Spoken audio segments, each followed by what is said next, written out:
Hi there, Vasily here. I'm sure you guys learned about the modern monetary system in school, but I doubt they ever asked you if you think the system is correct and if you think it's the right system. A teacher actually did a study on how they teach kids, and they do it in such a way where they put you in this box with your choices, and there's no choices outside of that box. So it immediately makes you think that this is the situation, and it can be no other way. The plan is to move education away from what we have right now, which is traditional education. That's, you have so many Carnegie units, you had 4 classes of math and 4 classes of English and so many classes of history to graduate, to what is called outcome-based education. Outcome-based education does not say the school will teach. It says the student must demonstrate. You've all heard the lifeboat story, right? You know, there's 10 people in the lifeboat only holds 9. Who are we going to throw out of the lifeboat?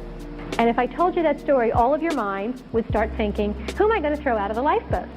The first time I heard the lifeboat story, I was a grad student. And I said to the prof, well, we're not throwing anybody out of the lifeboat. We'll throw a rope out of the back of the lifeboat and somebody swims in a 1-hour shift. There's only ever 9 people in the boat and everybody only swims 3 hours a day, for an hour at a time. He said, there's sharks in the water. I said, there's a shark bag in the boat. And the conversation ended. But I was a ringer because I knew that he had controlled the universe. I've heard hundreds of suggestions. If I had said to you, save everybody in the boat. But I didn't say that. I said, who are you going to throw out of the lifeboat? And so your mind went right over here. If I control the universe of choices, I can mold someone's behavior. They're obligated to teach you how the money system works, but they don't want you to realize the ramifications, because if you did, you would realize that essentially it steals money from renters and gives it to the landlords without any of them knowing. Through the process of inflation, right? Assets get appreciated, and the people using money that don't have assets, what we deem as money, their currency, gets depreciated. It's worth less. And if you knew this, you would be an advocate of capitalism, and you would abolish the means of which the public school which educated you on that concept is funded, right? So it would be against their interest to tell you why inflation is bad, because that's essentially how the school is funded. But I would like to explain the system to you, and I would like to compare it to a sound money system and even take it a step further. You'll see at the end. Before I go into reserve lending, right, fractional reserve lending, let's talk about how money's created first. Very simply put, you have the Fed, right? What is the Fed? The Fed is a bank. They're a bank that can lend money out of thin air, a private bank actually. We have Congress up here, and we'll put the IRS over here. All of these are relevant in the creation of money. Now, there's other elements involved, but for the simple explanation, this is all we need. So Congress needs money, right? They want money. How do they get money? How does Congress get money? How do they issue new money? They call up the Fed, and the Fed buys their debt. They buy a bond. A bond is debt. Private companies do this as well. We see this going on right now, where the Fed is buying the bonds of private companies. So Congress produces debt through deficit spending, meaning they spend more than they bring in, so they create debt, right? And then that debt basically gets packaged as a bond. It's a debt instrument, okay? It's a means of selling your debt. Look at it like that. Like, hold my debt for a while and I will pay you back, right? Plus interest. It's almost like a loan. You're like loaning your debt. This bond, which is essentially the deficit spending of Congress that our government does with our money, the currency that we use, when they spend too much, more than they're able to even pay back, they have negative spending, negative dollars. That debt becomes a bond. The Fed buys that bond. In exchange, they give them money, right? Dollars go that way. Debt goes this way. So the Fed, a private bank, owns the debt in the form of a bond. They have the bond. That bond needs to be paid back plus interest. So where does the IRS come in? Well, where do you think the interest is going to come from? Our Congress doesn't make any money. Where does the interest come from? It comes from the IRS. And so who needs to pay the interest? Man, you, okay? A sovereign being who had no involvement with this. You're just living your life. You need to pay it through your productive activity. The taxes that you pay go to the IRS and go towards paying the interest on the bond, okay? That Congress gave to the Fed because they needed to issue new currency, because they were deficit spending. So they sold the debt to a private bank. And then the debt needs to be paid with interest, right? It's a bond. So that debt is paid through the IRS, meaning it's paid through you. Every time Congress deficit spends and creates bonds, and the Fed buys those bonds, you need to pay the IRS in taxes to compensate for the interest on the bond. I have to keep cutting this video because there's so much wind going on, but I hope you understand that a lot of people don't know that that's how the deficit spending of Congress is paid back, and that there's a private bank involved, which is insane, right? So the IRS literally risen the same time as the Federal Reserve in 1913, right? And their rise was very unconstitutional. You could look into the history of how it happened. As a matter of fact, you did not have a majority of the states approve. It happened in secret, okay, and there were lawsuits against it, but inevitably it prevailed. And you could see how this is very messed up. You have no control of your own currency, and you are coerced into funding the Fed for the actions of Congress, right? You're coerced into paying the interest for a private bank when they buy the bond.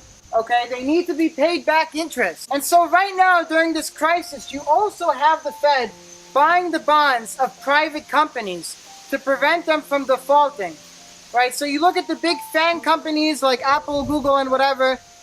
How are they, making so much money during this crisis?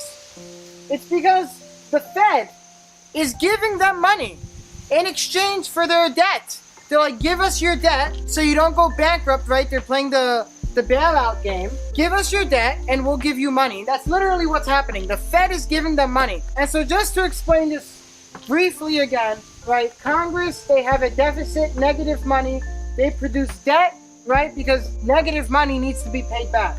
So that debt gets packaged into a bond. The Fed buys that bond.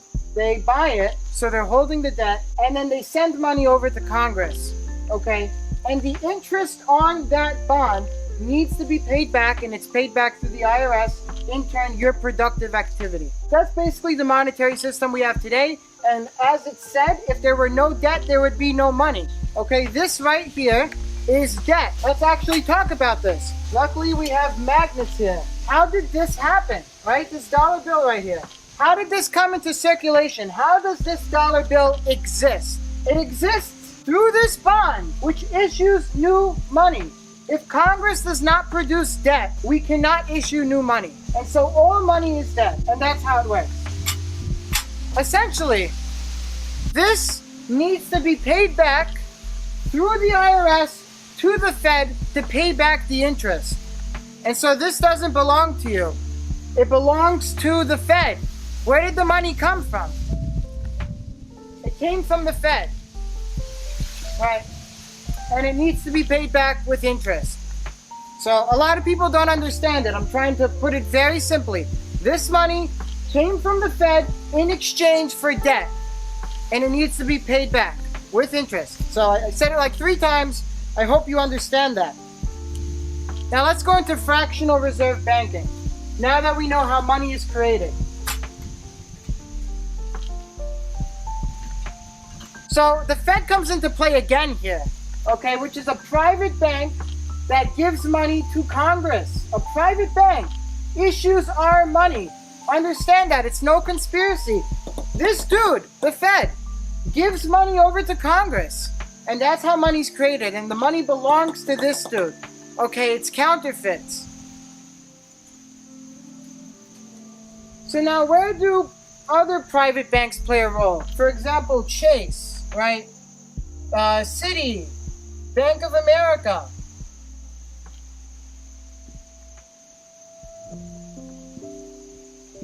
This is where FDIC insured comes in. Or just put BOA for Bank of America to make it simple. So, they need to hold shares in the Federal Reserve. They need to own shares of the Fed in order to be FDIC insured. And the amount of shares that they own is dependent on their profit, right? So how do you become FDIC insured? You apply and whatever, you go through the process, and inevitably you buy shares of the Fed. Okay? Private ownership through these major banks. And what do they get in return for these shares? They get a 6% dividend from the Fed, from the interest that they make off of you, the taxpayer, right? Because how does the Fed get its revenue, right? When it issues money and gets the bond, and that bond needs to be paid back with interest, where does the revenue of the Fed come from? It comes from the IRS. It comes from you, right? So these banks here get a dividend from the Fed for being a part of it, right? That's how the Fed is able to dictate the interest rates, because they own shares, right? They need to cooperate with the Fed or they will not be FDIC insured.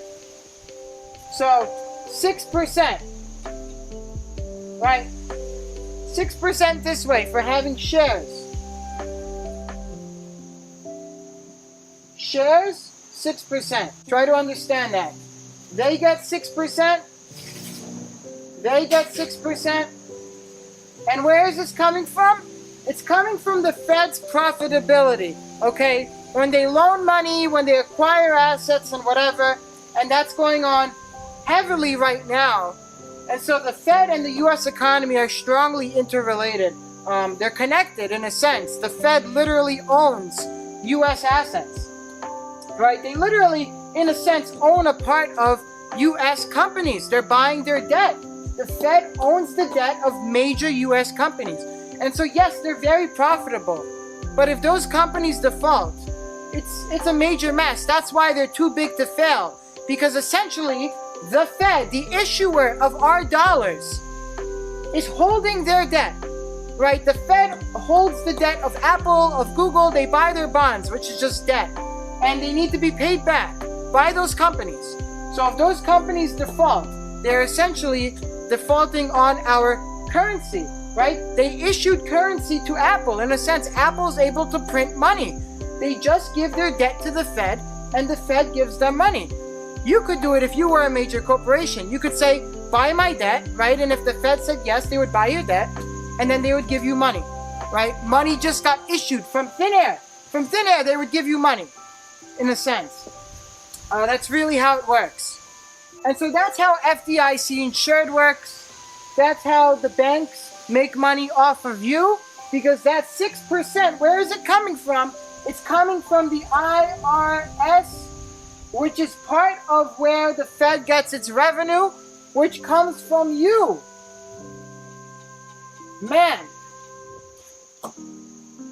Man's productive activity is coerced by the IRS to pay the Fed, which pays dividends to the major banks. That's how the system works. It's no conspiracy. This is how it works. That is the modern monetary system, and I doubt your teacher ever asked you if you have any questions about the legitimacy, about is this the best system? Okay.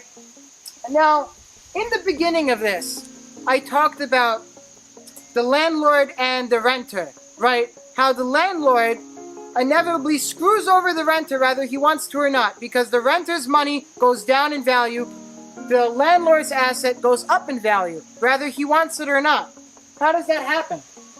It happens through the process of inflation. So that goes back to this. When the Fed issues money, right, how does that happen? Congress deficit spends. So when Congress overspends, which it always overspends, as we know, right, what is it spending on? I don't know, the Department of Education, for example, right? So it has a bloated budget, it's spending more money than it takes in. What happens? New money needs to be issued. Okay, so then we go to the landlord and tenant situation. We'll draw that up right here in the corner. So what you have here is a building, okay?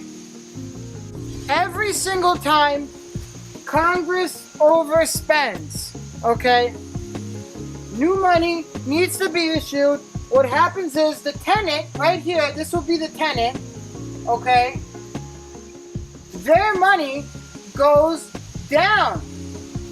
And what about the landlord? His asset, right? More dollars need to be paid for the same amount of value. So rent goes up and the price of the asset also goes up. So for the landlord, this guy on this side, money goes up. It only goes up as long as Congress is producing debt. His asset is appreciating because the value of the money is going down. And that is a result of this kind of banking. And so every single time The liberals advocate more government spending. They are quite literally advocating to enslave the poor through inflating their currency. The landlords don't care. When you produce inflation, their assets go up. It benefits the rich when government spends.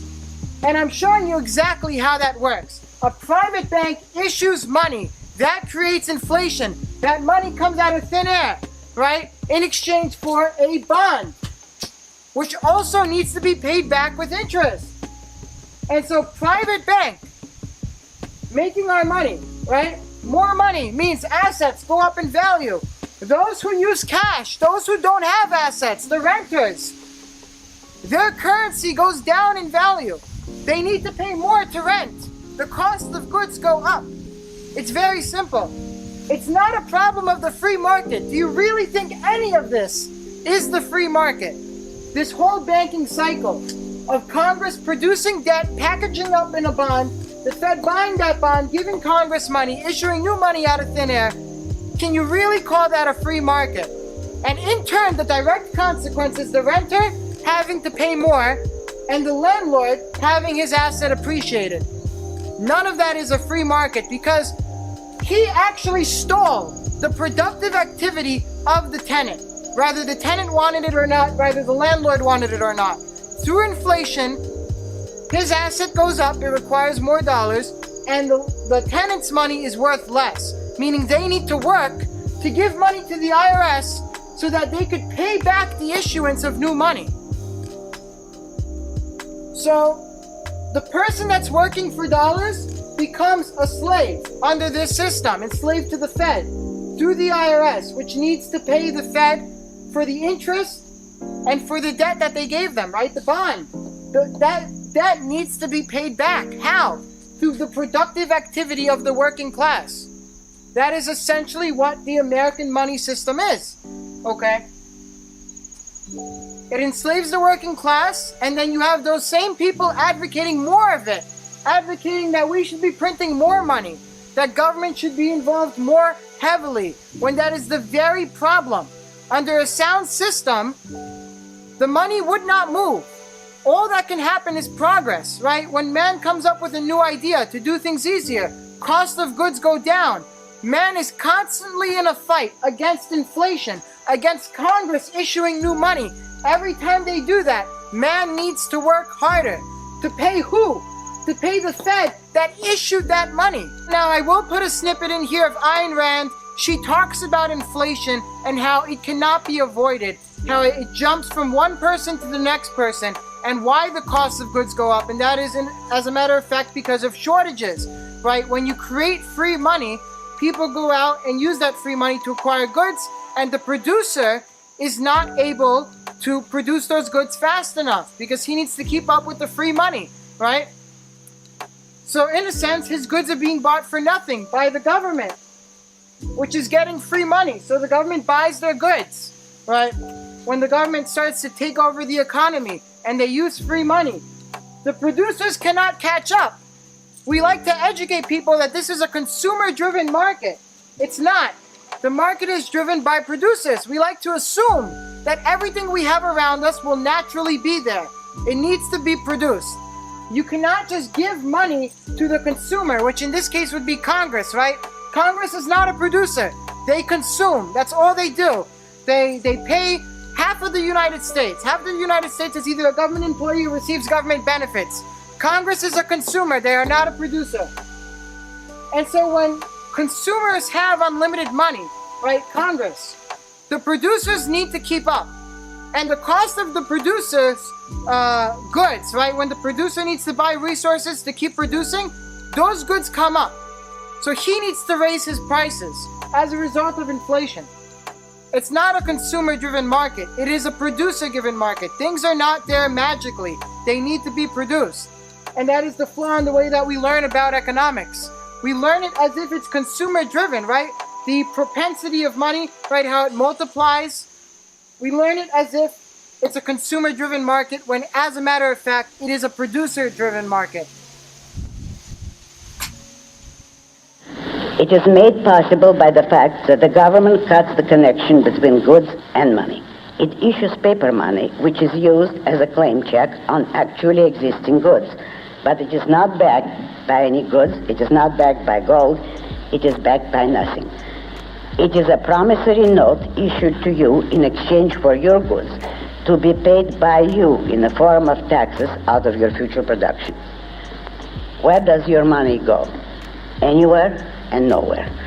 First, it goes to establish an altruistic excuse and window dressing for the rest, to establish a system of subsidized consumption, a welfare class of men who consume without producing, a growing dead end imposed on the shrinking production.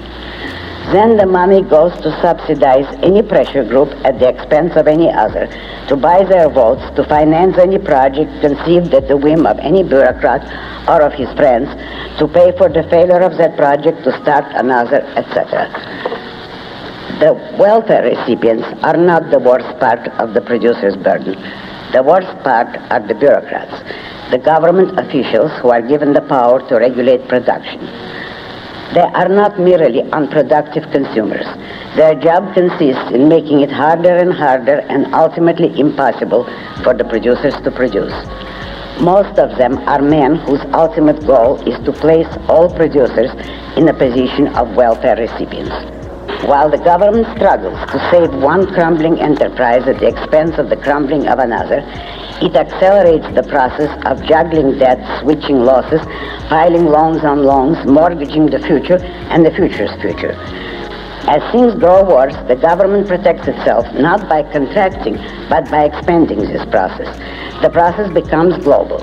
It involves foreign aid and unpaid loans to foreign governments, and subsidies to other welfare states, and subsidies to the United Nations, and subsidies to the World Bank, and subsidies to foreign producers, and credits to foreign consumers to enable them to consume our goods, while simultaneously the American producers, who are paying for it all, are left without protection, and their properties are seized by any sheik in any pasthole of the globe, and the wealth they have created, as well as their energy, is turned against them, as for example in the case of Mid-Eastern oil. Do you think a spending orgy of this kind could be paid for out of current production? No, the situation is much worse than that. The government is consuming this country's stock seed, the stock seed of industrial production, investment capital. That is the savings needed to keep production going.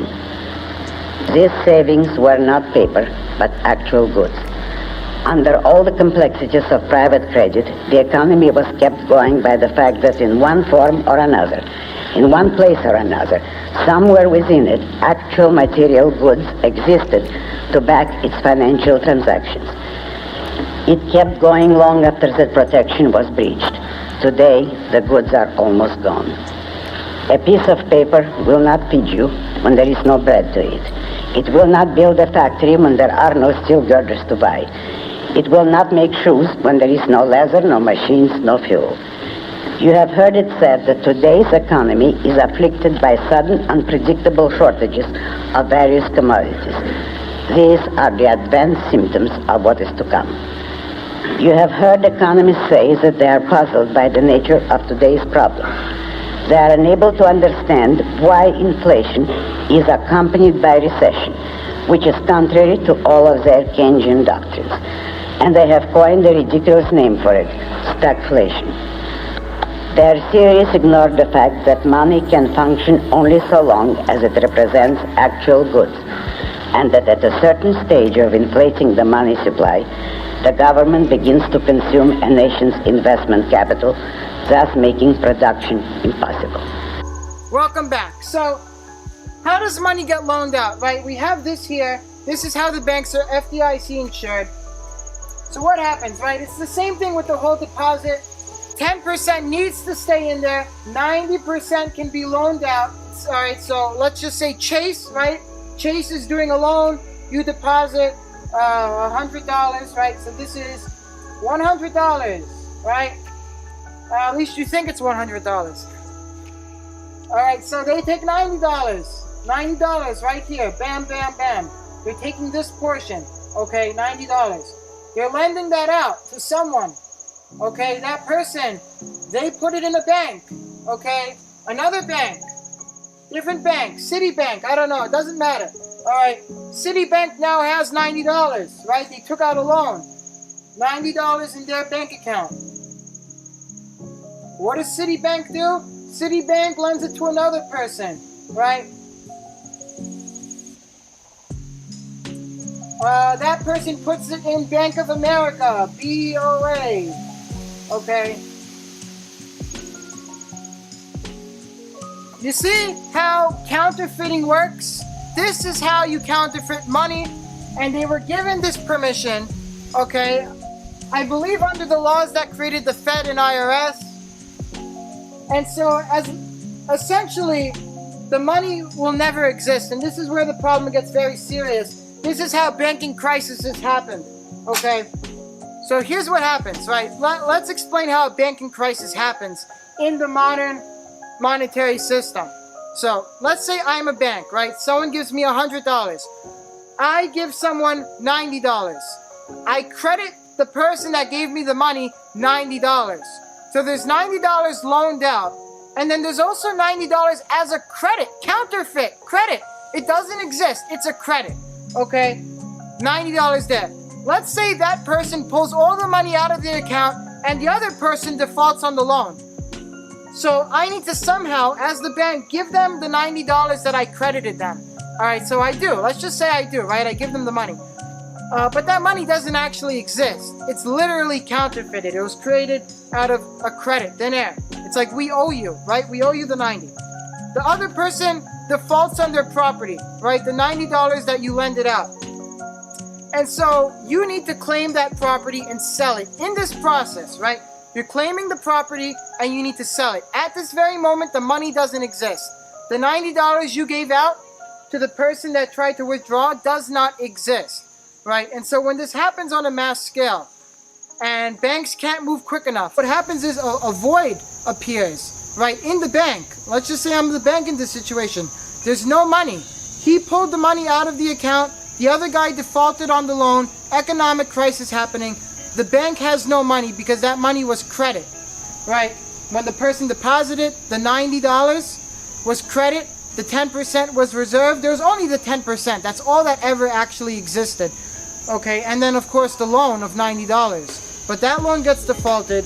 The person wants to pull out their deposit of $100. That $90 doesn't exist at the moment. The property needs to be claimed, sold, hopefully at the price of the loan, right? Which is why banks assess properties in case that happens.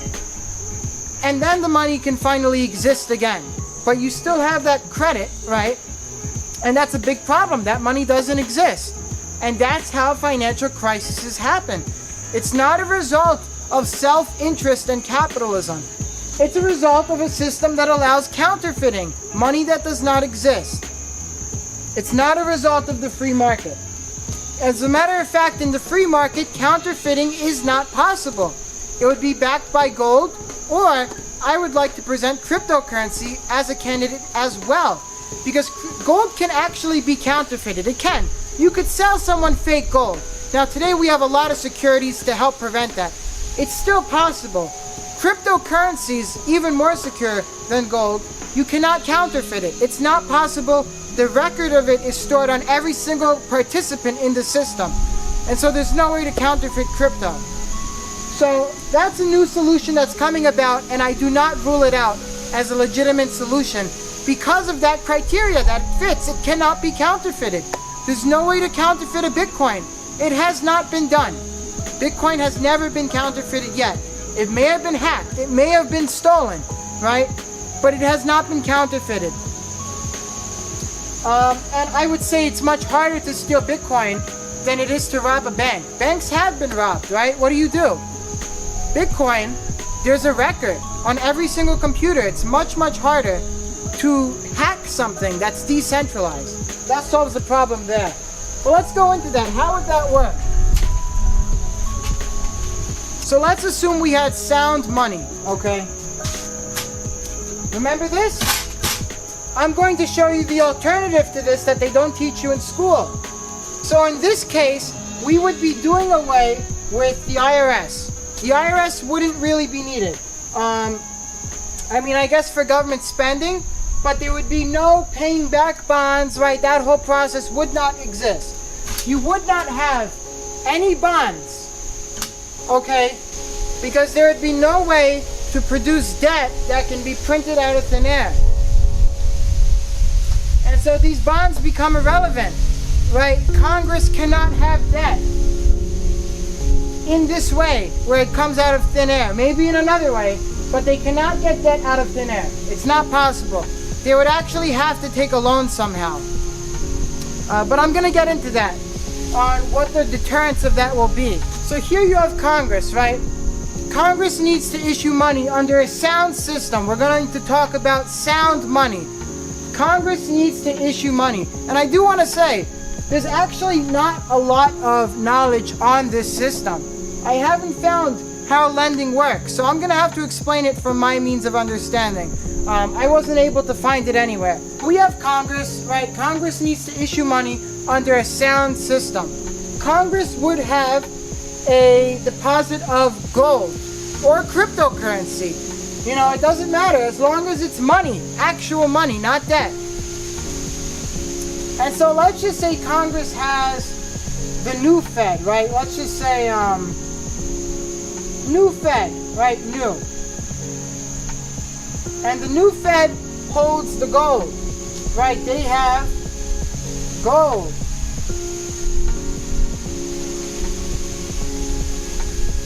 Now I'm pretty sure that we were doing this with the Fed. I think so. I forgot when gold became abolished, you know, in this system. But right now we don't have gold. We don't have any gold. There's no gold in our government right now. But let's just say the new Fed was anchored by gold, okay? The money that they issue would have to be based upon the gold that they have. Gold, right, creates money to Congress. Now, the difference is this money would not be debt. It wouldn't. It would be backed by gold. It would actually be money in a sense, right? Instead of what it is now, debt, okay, that was created by the previous system I explained here, right? In this case, the money is from a bond. It is debt, okay? This bond gets issued to the Fed. It is debt. Under this one, the Fed is holding gold. That gold authorizes them to give money to Congress. So long as they have the gold, they can give the money, right? And so what is this dollar in the new system, in a sound money system? This dollar is redeemable in gold. It is literally interchangeable. I could hold this or I could hold gold in a sound money system. They are the same thing. All right, right now this is debt. In the current system, this is debt. This derived from a bond right now. In a sound money system, this would be gold. And so its value would appreciate, you know, the more that money is needed, right? And you can't print it out of thin air. So when money is really needed, the poor people holding these dollars, right, the value of their dollar goes up. The value of the landlord's asset might go down. It might just go up based on production and innovation, right? But it would not be subjected to inflation. And so more people in the lower class under a sound money system would be able to acquire goods and assets and all of that because the dollars that they work for would not be depreciating through inflation, right? They would not be backed off of debt. They would be backed off of gold. And so here we have man, right? This is man. When man works, okay, he would be able to put his money in a box, right? And that money would not change under a sound money system because that money would be the equivalent of gold under a sound money system. And so essentially, all of the landlords that benefit off of inflation would no longer be able to steal from the tenant. Let's say this is a tenant, right? They could save their money and it's worth the same. If not, the cost of goods actually will go down due to the free market, right? You'll have more buildings being risen, more buildings come up, okay? His money's still worth the same value, but since there's a higher supply of buildings, his rent will go down, right? And the landlords make less money because they need to compete in a free market. Under the other system, right, the landlord was able to screw over the tenant because of the form of money, how it's created. Inflation would increase the price of his asset, decrease the buying power of the tenant's dollar, and the tenant's rent would go up. Under sound money, the value of the currency does not change. It's money, it stores its value, that's all it does. But that's not to say that the free market will not continue to progress and build more houses, build more spaces to live, right? And so as that happens, the cost of goods go down, but the money does not go down. It retains its value because it's backed by gold. So that's the concept put simply. I see no liberal advocates who are proclaimed advocates of the poor, advocating turning back to sound money. I explained it in simple principle. Money retains its value. The free market continues to expand. The cost of goods go down. And this will always be worth what it's worth. It will always be worth the same, and as time goes on, you will be able to buy more. It will incentivize people to save. See, we do the inflationary process in order to incentivize people to spend, because we believe that this is a consumer market, that it's consumer driven, that the goods that we have will always be there somehow by someone. But the matter of the fact is, the goods need to derive from an individual's productive achievement. Someone needs to make the goods. And so if you continue to inflate the currency, you bar man from being able to produce because he cannot afford resources, as money is free under this system. Under a sound money system, government has no control over the consumer. Government cannot push them to spend. And the producers do not get free money off of inflation. They are incentivized to continue to produce because they will not be handed free money, right? Rather from unlimited loans coming from thin air, from inflation, inflating the value of their property, and then someone else needs to pick up that inflation if they want to acquire the property, right? Someone needs to work extra hard in order to get that property because inflation.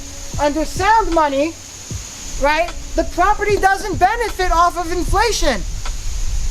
This guy, the tenant, actually has a shot of saving enough money to buy a property one day. Okay, because the property will not go up on inflation. This will actually incentivize someone like a tenant to save their money, because they know that if they do save their money, right, the cost of goods will actually go down in the future, could only go down, right, because of competition. So saving his money is a great idea. And one day he buys a property, right? What about in this situation? Here you have the same tenant and the same landlord.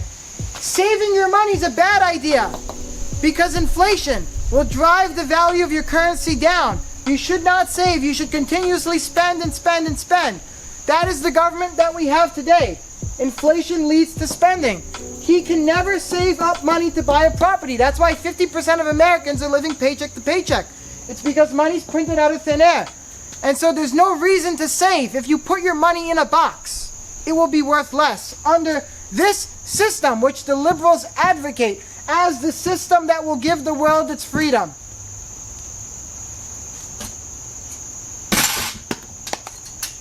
But in sound money, the government cannot interfere. This is a system of capitalism where money cannot be counterfeited. It is based off gold or cryptocurrency, and the tenant does not have a propensity to spend. His money will be worth the same in 10 years It will not change. The cost of goods will go down. More buildings will be built, right? More goods will be produced. And the producers don't have to worry about inflation. So they can continue to produce and no one has to pick up the tab of fake money, right? Someone needs to pay it back when money comes out of thin air. So with no inflation going on, no one needs to pay it back to the Federal Reserve, right? Which is a private bank. There's no interest involved there, right? This whole process becomes eliminated. You essentially save money for the people. Under this system, no money needs to be paid back. Now, how does lending work? It's very simple. You can only lend the money that you have, right? If a bank is holding gold, they could sell the gold, give you the money, and that money is backed by gold. Or if they're holding dollars, it doesn't matter, right? Because the dollars are backed by gold. So you could lend out the dollars, say, pay me back with interest. And where does that interest come from?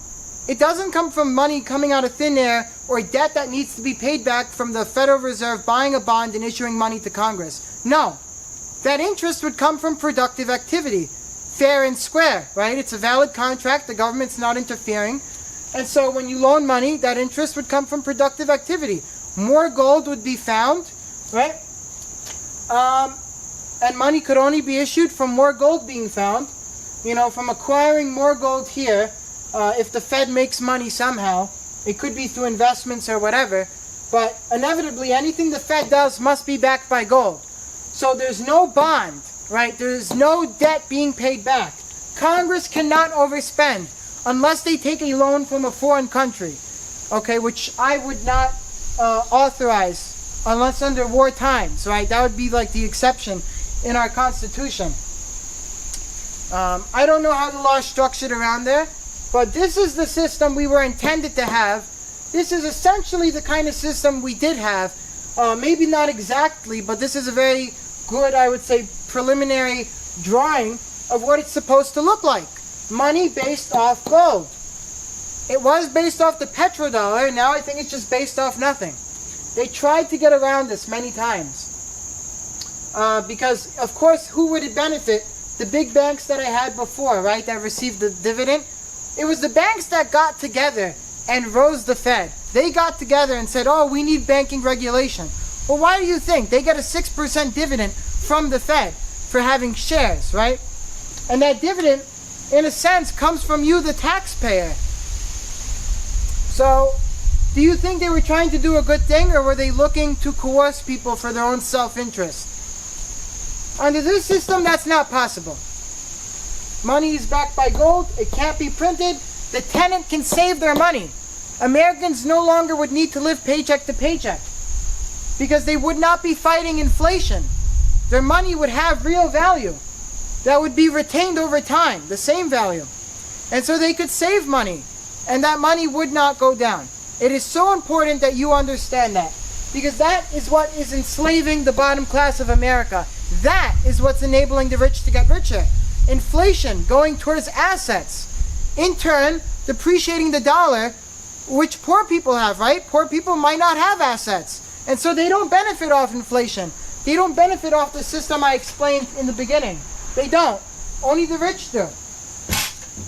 And so if you want to benefit the poor, what you should be advocating is getting away from central banking, from free money, from fractional reserve lending, and going back to a stable system in promotion of the free market, and to stand against fraud, to stand against counterfeiting, which is what we do today on a massive scale. So that's my talk on the two systems, right? Sound money and what we have today, the modern monetary system. I hope that helped give you insight. I hope that helped you understand how that affects the world, how that affects economic progress. And if you want to help people, well, just look at how this system works. This system helps people actually save money and live better lives because their money's worth something and they don't owe it to a private bank. My name is Vasily. Thank you for watching. It's a process that even today, few bankers understand. If you ask an individual banker whether he creates money, he'll look at you as if you're mad. Of course not. He'll say, I don't create money. All I do is I accept deposits from my customers. I put a little of that deposit in the vault as a reserve, and I lend the rest out. I don't create money. From the point of view of the economist, the situation is very different. As I've explained earlier, most of the deposits on the books of banks were put there by an accountant's pen. But that simple fact is concealed from the individual banker because it doesn't happen here inside the bank. It happens as a result of the transactions between banks. As the men who ran the Federal Reserve knew very well, it happens when money loaned by one bank is deposited in another bank to be loaned out yet again. In the Depression, the process was working in reverse. The banks were destroying money. Nonetheless, the Federal Reserve let it happen. The end result was that by the time the whole sorry episode was over, by 1933, the quantity of money in the United States had gone down by a third. The slow throttling had turned into strangulation. For every $3 of currency and deposits that people had had in 1929, only $2 were left. For every 3 banks that were open in 1929, in 1933, only 2 were left. The terrible depression that followed was a direct result of bungling by the Federal Reserve System.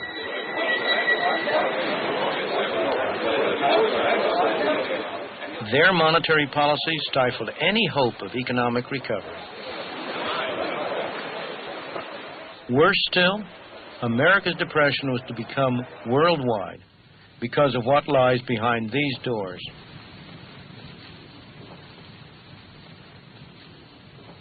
This is the vault of the Federal Reserve Bank of New York. Inside is the largest hoard of gold in the world.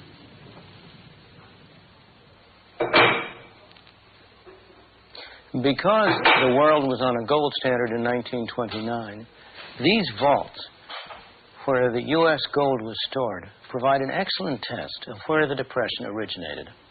If the Depression had started in Europe or somewhere else in the world, the U.S. would have lost gold. More gold would have flown out of the country than came in. If, on the other hand, the Depression started in the United States, well, then the opposite would happen. More gold would come in from abroad as the effects of our depression spread there than went out abroad. In reality, that is exactly what happened. When the international money system was based on gold, the rules of the game were these. The gold in the United States was supposed to control the amount of money issued by the Federal Reserve. In turn, the amount the Federal Reserve issued controlled the amount of money issued by the commercial banks, which in turn controlled the amount of money that individuals, businesses, and industry could get from the banks. The result, a monetary structure, all supposedly tied to the amount of gold in the vaults in the United States. But in 1930, the Federal Reserve didn't play by the rules. It stood by as banks started to collapse, and with each one that went, the money supply fell. Businesses and industry inevitably began to fail. Americans, now poorer, bought less from abroad. Britain was one of the countries affected. Like the United States, Britain had its own monetary structure tied to gold. The trouble was that Britain could now sell less abroad. It cut down the amount it bought from abroad, but not by enough. Under the rules of the gold standard, it had to pay the difference in gold. With every bar of gold that was shipped out of Britain, the amount of money decreased. A depression that was already underway in Britain got worse. British gold flowed into the United States, supposedly to form the foundation of a new slice of the monetary structure. But the Federal Reserve didn't let it. The gold was simply locked away. The results? Britain remained in trouble until in 1931 it went off the gold standard, cutting the link between the amount of gold and the amount of money. In the United States, suffering the worst depression in history, there was plenty of gold, but to no avail. Although these events happened almost 50 years ago, many of our policies today derive directly from them. Central bankers throughout the world, government officials everywhere, are afraid of a new Great Depression. They have therefore moved in the opposite direction. Instead of the problem of too little money, we are faced with the problem of too much money. The problems of inflation that plague us today trace directly from the problem of deflation that plagued us from 1929 to 1933. People came to believe that free market capitalism had failed. Something was needed to replace it. At Cambridge University in England, a new orthodoxy emerged in the 30s, one that has remained powerful to this day.